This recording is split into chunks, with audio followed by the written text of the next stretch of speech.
آج کل تو معمولی سڑک چھاننے والے بدماشوں کی جیبوں میں بھی بم اور پسٹل ہوتے ہیں۔ جمشید نے کہا، آدمی کو اس کی گفتگو سے پہچانو، کیا تمہیں ٹریننگ نہیں دی گئی ہے؟ وہ بہت سلیقے سے بولتا تھا، بہت تعلیم یافتہ اور بڑے خاندان کا لگتا تھا۔ انگریزی اچھی طرح بول نہیں پاتا تھا لیکن انگریز بننے کی کوشش کرتا تھا۔ وہ پارس کے سلسلے میں اصل باتیں چھپا رہی تھی اور الٹے سیدھے جوابات دے رہی تھی۔ ریحانہ نے کہا، جمشید بھائی، یہ کل سے پریشان ہے، اسے آرام سے نیند پوری کرنے دیں۔ وہ بولا، رخسانہ سے مجھے بھی پیار ہے، مجھے بھی اس کی پریشانیوں کا خیال ہے، لیکن یہ خیال پریشان کر رہا ہے کہ کہیں وہ فرحاد کا اعلی کار نہ ہو۔ رخسانہ نے کہا، اگر وہ فرحاد کا اعلی کار ہوتا تو میرا دماغ کمزور بنایا جاتا، لیکن میں تو بالکل نارمل ہوں، معمول کے مطابق 1 منٹ تک سانس روک سکتی ہوں، آپ آزما لیں۔ میں اپنی بہن پر اندھا اعتماد کرتا ہوں، مگر ہماری تنظیم کی بھلائی کے لیے بریدنگ بیگ سے منسلک ہو کر سانس روکو۔ ان کی کوٹھی کے ایک کمرے میں جمنیزیم کا سامان تھا، یوگا کی مشقوں سے گزرنے کے لیے ایک سٹاپ واچ تھی جس کے ذریعے سانسیں روکنے کا صحیح وقت معلوم ہوتا تھا۔ جس طرح ہسپتال میں آپریشن کے وقت مریضوں کی سانسوں کا اندازہ کرنے کے لیے بریدنگ بیگ ہوتا ہے، ویسا ہی ایک بیگ وہاں بھی تھا۔ رخسانہ اپنی بہن اور بھائی کے ساتھ آ کر بیگ سے کچھ فاصلے پر بیٹھ گئی، ایک آکسیجن ماسک کو اپنے منہ پر چڑھایا۔ اس ماسک کی نلکی بریدنگ بیگ سے منسلک تھی۔ رخسانہ کے سانس لینے سے بریدنگ بیگ پچکتا تھا اور سانس چھوڑنے سے بیگ پھول جاتا تھا۔ اگر رخسانہ فریب دینے کے لیے چپکے سے ذرا سی سانس بھی لیتی تو اس بیگ کے پھولنے اور پچکنے سے چوری پکڑی جاتی۔ جمشید نے سٹاپ واچ لے کر کہا، سانس روکو۔ اس نے سانس روکی۔ جمشید نے واچ کا بٹن دبایا، گھڑی کا کانٹا سیکنڈ کے حساب سے حرکت کرنے لگا۔ ربڑ کا بیگ پھولا ہوا تھا، بالکل ساکت تھا اور بتا رہا تھا کہ رخسانہ سانس نہیں لے رہی ہے۔ ایک سیکنڈ کر کے پہلے 1 منٹ گزرا، پھر 2 منٹ، پھر تیسرے منٹ کے ختم ہوتے ہی ربڑ کا بیگ پھولنے اور پچکنے لگا۔ وہ سانس لے رہی تھی۔ جمشید نے مطمئن ہو کر کہا، تھینکس گاڈ، تمہارے دماغ میں نہ کوئی خیال خوانی کرنے والا آیا ہے اور نہ ہی کوئی آ سکے گا، جاؤ آرام کرو۔ وہ اپنی خوابگاہ میں آئی۔ پہلے اس نے غسل کیا، پھر بستر پر لیٹ گئی۔ جب میں پہنچا تو وہ گہری نیند میں تھی۔ میں نے اس کے خوابیدہ دماغ سے پوچھا، شمشاد علی اور اس کے بیٹے حماد کو جانتی ہو؟ اچھی طرح جانتی ہوں۔ اس کے متعلق تمہاری کیا رائے ہے؟ اچھا، خوبرو، سمارٹ جوان ہے۔ ایسے کتنے ہی جوان میرا دل جیتنے کی کوششیں کرتے رہتے ہیں۔ تمہارا دل کیا کہتا ہے؟ ہمیں دماغ سے کام لینے کی ٹریننگ دی گئی ہے اور یہ سکھایا گیا ہے کہ کس طرح کام کے آدمیوں کو لبھانا چاہیے اور کس طرح انہیں تنہائی میں آنے سے پہلے ٹرخانا چاہیے۔ میں کسی کو گھاس نہیں ڈالتی۔ میں نے کہا، سرتاج سے تمہارا عشق چھپا نہیں رہے گا۔ تنظیم سے تعلق رکھنے والی لڑکیوں کو اجازت ہے کہ وہ خفیہ شادی کر لیں، لیکن یونیورسٹی کے جوانوں اور سرکاری اہم افسروں کے سامنے خود کو کنوارا ظاہر کریں۔ میرا سرتاج دوسرے بحروپ میں آئے گا تو میرے گھر والوں کو اور تنظیم کے چیف کو ہماری دوستی پر اعتراض نہیں ہوگا۔ وہ جانتے ہیں کہ کنواری لڑکیاں جلدی بہکتی ہیں اور ایک غلطی کے بعد دوسری غلطیاں کرتی جاتی ہیں، اس لیے ہمیں جذباتی طور پر درپردہ آزاد رہنے کی اجازت ہے۔ میں نے پوچھا، حماد تنظیم کی کون سی ذمہ داریاں پوری کرتا ہے؟ وہ بھارتی سراغ رسانوں کی رہائش کا انتظام کرتا ہے، انہیں پاکستانی شہری ثابت کرنے کے لیے ان کا ڈومیسائل اور ان کے کارڈز بنواتا ہے، ان شعبوں کے افسران سے دوستی رکھتا ہے اور ان کی جیبیں گرم کرتا ہے۔ وہ زیادہ وقت کہاں گزارتا ہے؟ ایسے ہی افسروں کے دفاتر یا گھروں میں جاتا رہتا ہے۔ ایسے افسران کے نام اور فون نمبر یاد ہوں تو بتاؤ۔ وہ بولی، ایسے افسران سے ہمارا بھی کام نکلتا رہتا ہے، اس لیے ان کے نام اور فون نمبر ڈائری میں درج ہیں، مجھے یاد نہیں۔ ڈائری خوابگاہ میں ہے؟ ہاں، اسی کمرے میں میز پر ہے۔ 2 منٹ کے لیے آنکھیں کھول کر اٹھو، میز کے پاس جاؤ، ڈائری کھول کر متعلقہ افسران کے فون نمبر پڑھو۔ اس نے میری ہدایات کے مطابق آنکھیں کھول دیں، بستر سے اٹھ کر میز کے پاس آئی، ڈائری کو اٹھا کر کھولا، ان افسران کے نمبر تلاش کرتی گئی اور پڑھتی گئی۔ میں نے وہ تمام نمبر نوٹ کر لیے۔ وہ ڈائری بند کر کے میز پر سے اٹھ گئی، وہاں سے چلتی ہوئی پلنگ کے پاس آئی۔ 2 منٹ پورے ہو رہے تھے۔ اس نے بستر پر لیٹ کر آنکھیں بند کر لیں، پھر گہری نیند میں دوبارہ ڈوب گئی۔ میں نے اپنی جگہ حاضر ہو کر ٹیلی فون کا ریسیور اٹھایا، ان میں سے ایک نمبر کو ڈائل کیا۔ رابطہ قائم ہونے پر کسی کی آواز سن کر میں نے ریسیور رکھ دیا۔ اس کے دماغ میں پہنچ گیا، وہ شناختی کارڈ جاری کرنے والا ایک آفیسر تھا۔ حماد سے اچھی خاصی رقم لے کر اس کی فرمائش کے مطابق مطلوبہ شناختی کارڈز بنا دیتا تھا۔ اس کی سوچ نے بتایا کہ حماد 1 گھنٹہ پہلے آیا تھا، ایک اجنبی شخص کا ڈومسائل حاصل کرنے گیا ہے۔ میں نے اس آفس انچارج کے نمبر ڈائل کیے جو رشوت لے کر کسی انکوائری کے بغیر ڈومسائل بنوا دیتا تھا۔ اس طرح را تنظیم کے سراغ رسانوں کو پاکستانی شہریت حاصل ہو جاتی تھی۔ ان سراغ رسانوں کے لیے Lahore gateway of Pakistan تھا۔ وہ یہاں آ کر پاکستانی شہری کی حیثیت سے اپنی پوزیشن مضبوط کرتے تھے، پھر اسلام آباد کی طرف روانہ ہو جاتے تھے۔ اس آفس انچارج کے سامنے میز کے دوسری طرف حماد بیٹھا ہوا کہہ رہا تھا، مسٹر خالد، میں کام کرنے کا منہ مانگا معاوضہ دیتا ہوں، ادھر زبان کھولتے ہو ادھر ہاتھ پر رقم رکھ دیتا ہوں، پھر آج کل میرے کام میں دیر کیوں ہو رہی ہے؟ حماد صاحب، یہ مجھ اکیلے کا کام ہوتا تو ڈومسائل کے کاغذات پر میں فوراً ہی دستخط کر کے دے دیتا، لیکن ہمارے بڑے لوگ فرحاد سے سہمے ہوئے ہیں، ایسے ہلاک کرتا ہے کہ قتل نہیں خودکشی کا کیس معلوم ہوتا ہے۔ ہمارے بڑے صاحب لوگ ایسی خودکشی نہیں چاہتے، اس لیے اچھی طرح جانچ پڑتال کے بعد کاغذات پر دستخط کرتے ہیں تاکہ فرحاد کبھی ان کے دماغوں میں آئے تو وہ دیانت دار اور فرض شناس افسر کہلائیں۔ حماد نے کہا، انہیں سمجھاؤ، فرحاد اس شہر سے جا چکا ہے اور جب تک ہم صوبہ سرحد میں اسے نئے مسائل میں الجھاتے رہیں گے وہ ادھر واپس نہیں آ سکے گا۔ بہتر ہے تم دروازہ کھول کر اندر جاؤ اور بڑے صاحب سے مل لو، یہ فرحاد والی بات انہیں سمجھاؤ۔ میری عقل تو یہی تسلیم نہیں کرتی ہے کہ ایک آدمی دوسرے کے دماغ میں گھس کیسے جاتا ہے۔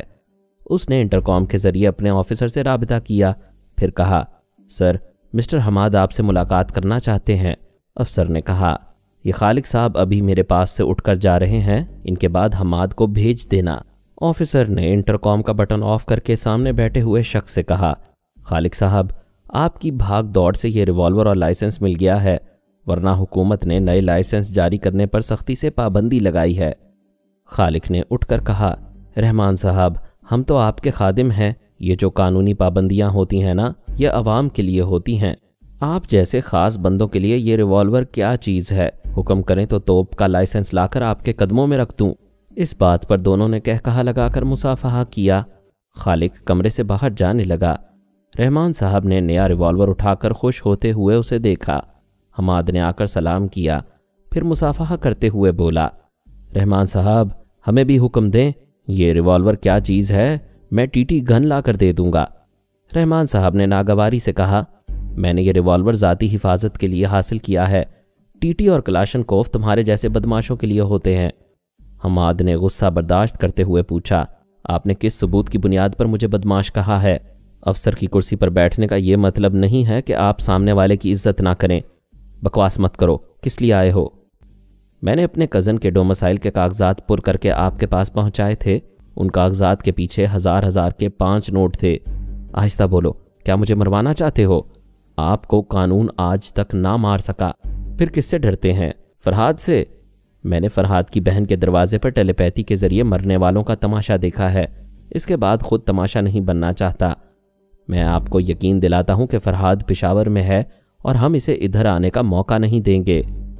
رحمان صاحب نے میری مرضی کے مطابق کہا، فرحاد ہزاروں میل دور رہ کر بھی شارک کے قریب رہتا ہے، ابھی وہ اچانک میرے دماغ میں گھس آئے اور میری مرضی کے خلاف یوں ریوالور اٹھا لے۔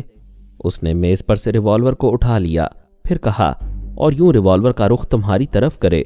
اس نے ریوالور کی نال حماد کی طرف کر دی، پھر کہا، مسٹر حماد، تم یہی سمجھو گے کہ یہاں فرحاد نہیں ہے، یہ رحمان تمہیں فرحاد سے ڈرا رہا ہے، لیکن جب گولی چل پڑے گی اور ایسے چل پڑے گی تو تمہیں یقین نہیں آئے گا۔ اس نے ٹریگر کو دبا دیا، ٹھائیں کی آواز کے ساتھ گولی کھال پر سے گزر گئی۔ حماد کراہتے ہوئے اپنا زخمی بازو تھام کر ڈگمگایا، پھر سنبھل کر بولا، تو تم نے مجھ پر گولی چلائی ہے، اس کا انجام جانتے ہو؟ میں حماد کے اندر پہنچ گیا۔ وہ آفیسر پریشان ہو رہا تھا کہ گولی کیسے چل گئی۔ دفتر کے لوگ فائرنگ کی آواز سن کر دوڑتے ہوئے آئے تھے۔ افسر نے کہا، منہ کیا دیکھتے ہو، جلدی جاؤ، فرسٹ ایڈ باکس لاؤ۔ پھر وہ ریوالور کو دراز میں رکھ کر حماد کے پاس آیا اور بولا، مجھے معاف کر دو، بالکل اچانک ہی، بالکل بے خیالی میں گولی چل گئی، میں تمہارا دشمن نہیں ہوں، ہم تو اچھے دوست ہیں، میں ابھی دستخط کر کے وہ ڈومسائل دوں گا۔ وہ بولا، کوئی بات نہیں، آپ میرا کام کر کے گویا زخم پر مرہم لگا دیں گے۔ ایک شخص فرسٹ ایڈ باکس لے آیا، زخم کی مرہم پٹی کرنے لگا۔ ایک ہیڈ کلرک نے پوچھا، سر یہ کیسے ہو گیا؟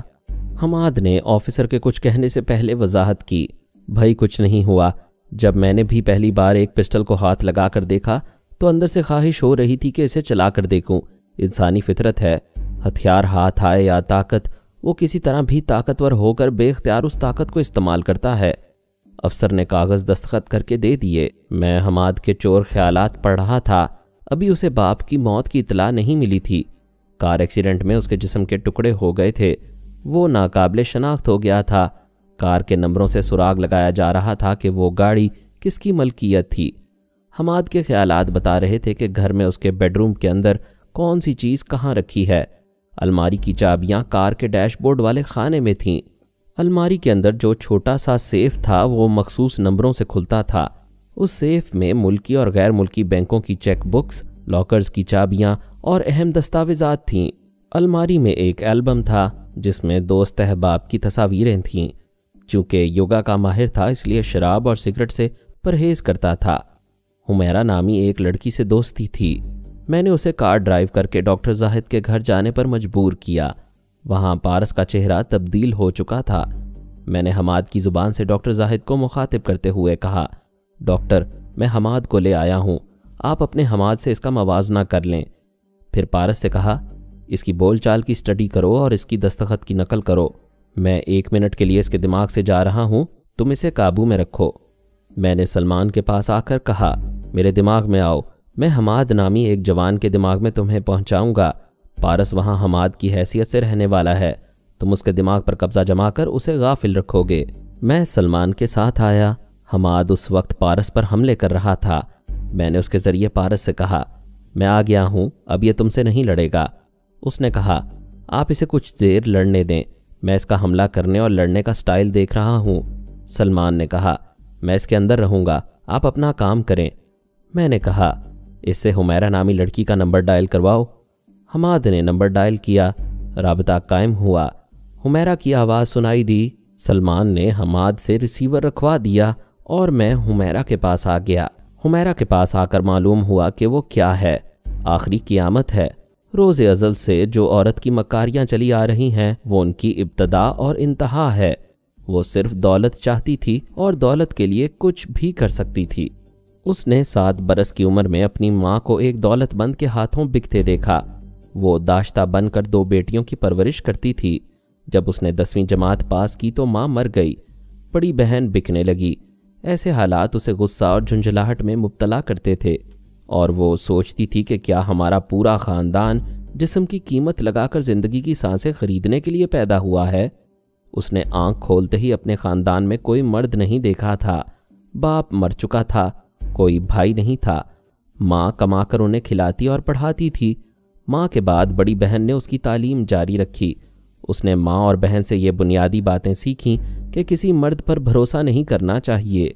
کسی بھی دولت مند کو ایک غریب لڑکی کے مستقبل اور اس کی عزت سے کوئی لگاؤ نہیں ہوتا، صرف اس کے گورے بدن سے دلچسپی ہوتی ہے۔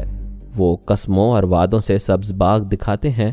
ماں اور بہن دونوں نے کہا تھا، وہ عورت قیمتی اور انمول ہوتی ہے جو اپنی جوانی کی ہوا لگنے دیتی ہے لیکن بدن کو ہاتھ لگانے نہیں دیتی۔ یہ الگ بات ہے کہ ماں اور بہن نے حالات سے مجبور ہو کر خود کو سستا کر دیا تھا۔ حمیرہ نے قسم کھائی تھی کہ وہ بہت مہنگی اور ناقابل خرید بن کر رہے گی۔ یونیورسٹی میں اس کی دوستی شاہد زمان سے ہوئی۔ وہ اسٹوڈنٹس یونین کا جنرل سیکریٹری تھا۔ وہ تعلیم سے کم اور سیاست سے زیادہ دلچسپی رکھتا تھا۔ اسے ایک خفیہ تنظیم سے اچھی خاصی رقم ملتی تھی۔ وہ نہیں جانتا تھا کہ اس تنظیم کی جڑیں را سے ملتی ہیں۔ اس کی مخالف یونین کا جنرل سیکریٹری ایک جوان عباس واحدی تھا۔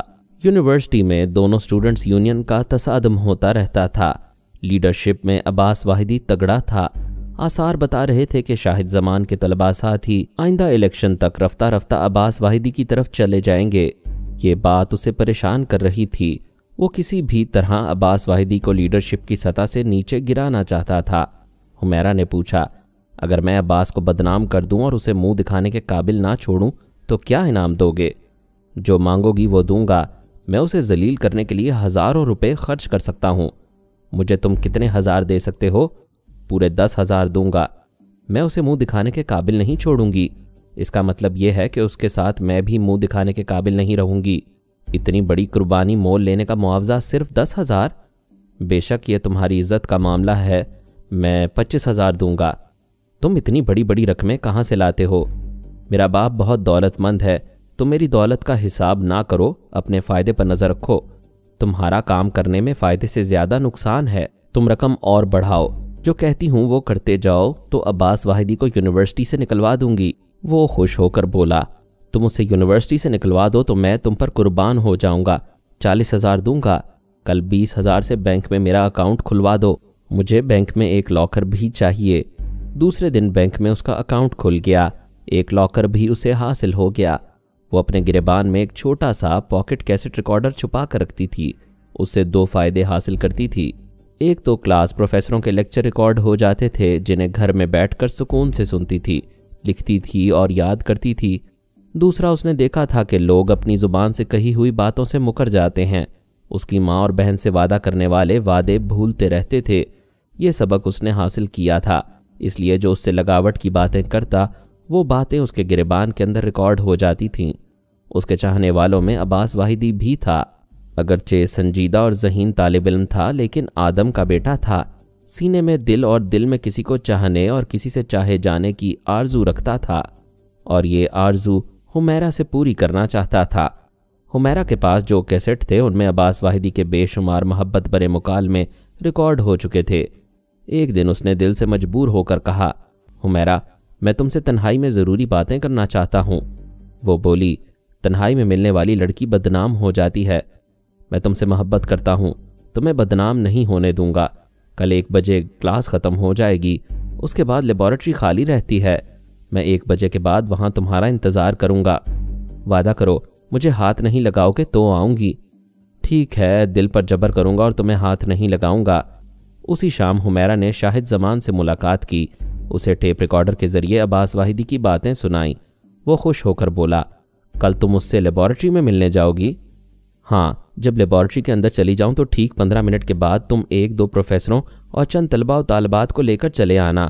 میں ایسا ڈرامہ کروں گی کہ اسی دن یونیورسٹی سے عباس واحدی کی چھٹی ہو جائے گی۔ میری جان، تم تو کمال کر رہی ہو، کمال دکھانے کی قیمت ہوتی ہے۔ کل صبح 10 بجے تک میرے اکاؤنٹ میں 50,000 جمع کروا دو۔ کیا؟ وہ چونک کر بولا، 40 میں بات طے ہوئی تھی، 20,000 میں تمہیں دے چکا ہوں، 20 اور دوں گا۔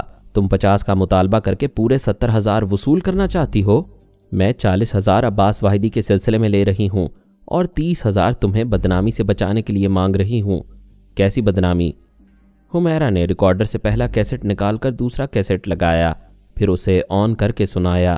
اس میں وہ باتیں ریکارڈ کی ہوئی تھیں جو شاہد زمان اپنے مخالف عباس کے متعلق کہتا رہا تھا، پھر وہ معاملات بھی تھے جو اس نے حمیرہ سے 40,000 میں طے کیے تھے۔